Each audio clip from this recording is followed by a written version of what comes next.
The State Chamber wrapped up the 2021 legislative session, checking off all 6 of our legislative priorities, giving Oklahoma a competitive advantage against other states. I think this session was the best session I've seen in 9 years of my service in the Oklahoma House of Representatives.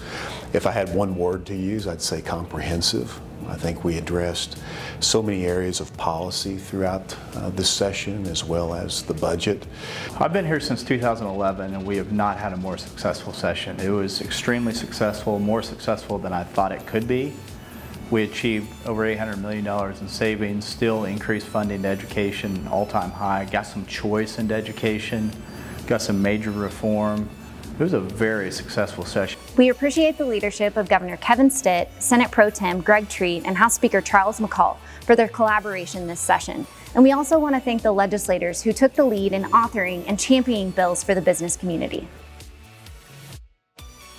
As we know, with the pandemic, we came dangerously low to hitting a $25 million trigger that most people didn't know existed out there. And if we would have hit that trigger, it would have allowed for OESC to go out and strike up to a 33% increase in payroll tax. This was troubling to Senator LEEWRIGHT. I had some sleepless nights whenever I found out we had first that statute in place and that we were getting dangerously low to it. So he went to work crafting legislation that would still ensure solvency of the UI fund, but give the legislature, governor, and OESC some flexibility. And then the real work of the bill was adding some flexibility for the commission in a state of emergency such as we had with the pandemic. And it gave the commission options of 4 different things that they could do. If it hits the $25 million, we can go out and borrow funds from the federal government, which would be at a low interest rate and allow it to be spread out over time. And we would be able to break the $25 million, but go below 10, or go to 10. State employees, also known as civil servants, are typically hired based on merit, surviving changes in political leadership. Oklahoma's merit protection system set forth how state employees were hired and terminated, but it was outdated. It's long overdue. We haven't had a major overhaul since, I think, '82. Currently, the statutes don't allow for a nimble workforce. They require a lot of red tape to even, to promote somebody, to give somebody a reward for doing good work, to move somebody into a different job. House Bill 1146 takes the handcuffs off of state agencies. The result is a more efficient and cost-effective system that is going to benefit not only state employees, but also allow businesses and citizens dealing with agencies to have a better experience with state government.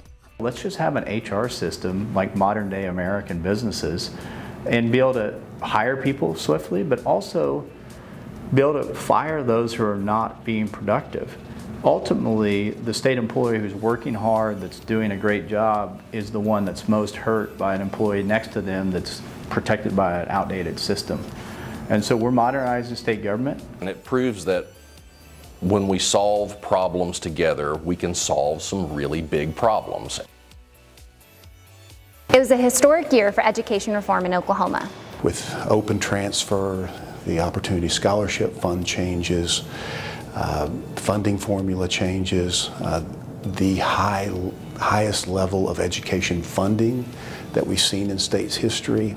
I think all of those really made this a very special session and really were great outcomes for the business sector and in the state as well as all the people in the state. So very proud of this session.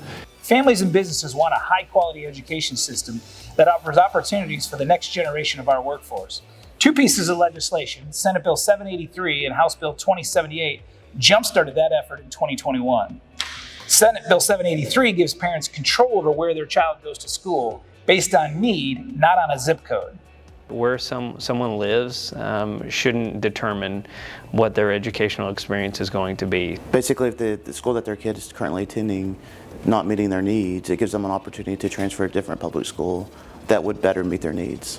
Ensuring students reach their fullest potential and optimizing future career options. I think it's important that we have the best education that we can have.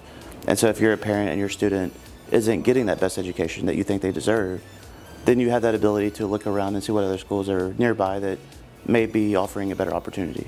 The first step to making Oklahoma a top state for education. This was one of the biggest educational reforms that we've done in state history. And it took a lot of groups to help make this happen. And at the end of the day, I think this is a positive for Oklahoma, a positive for our students, and a positive for our future workforce.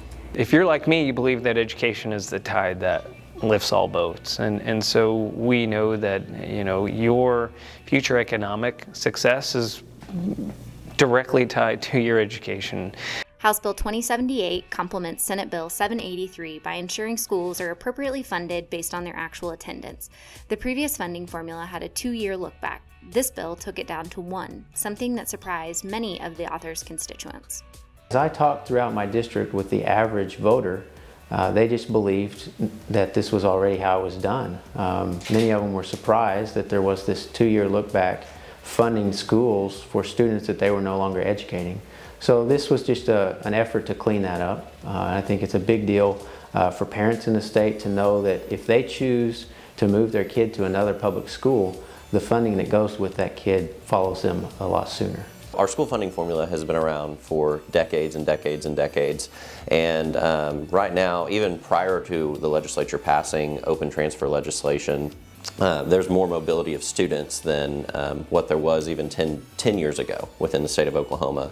And so it's now more important than ever that the funding that's going to schools is for the kids that they're actually educating. Because if a student attends school A in year 1, the next year school 2, the next year school 3, now 3 different schools are getting funded based on that one student.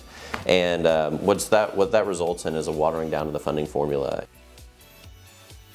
The business community does not have a lot of confidence in Oklahoma's judiciary. The road to restoring this is through transparency, which is exactly what Senate Bill 155 does, by creating a public docket at the Oklahoma Supreme Court. That's right, Chad. It's a big step forward for the Oklahoma business community. Currently, there's no way to tell what the court is up to. Senate Bill 155 directs the court to provide a list of cases being reviewed, as well as hearings, court conferences, session dates, and proceedings. Oklahomans have a unique power to influence the public policy process through ballot initiatives, but sometimes voters don't have all the information they need to make an informed decision. Like whether or not there's a cost to taxpayers. Senate Bill 947 is a common sense reform that will fix this.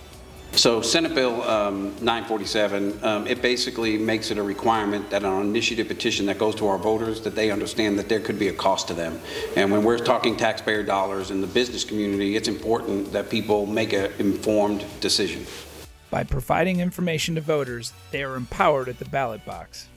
It makes sure that the voters, when they're making a decision on an initiative petition that has been brought to them, has a fiscal impact declaration. So they know that this is going to cost them money or the state of Oklahoma money. So that when they're making a decision, they have the same kind of information that we as legislators have when we go into a decision-making process on anything that we're voting on.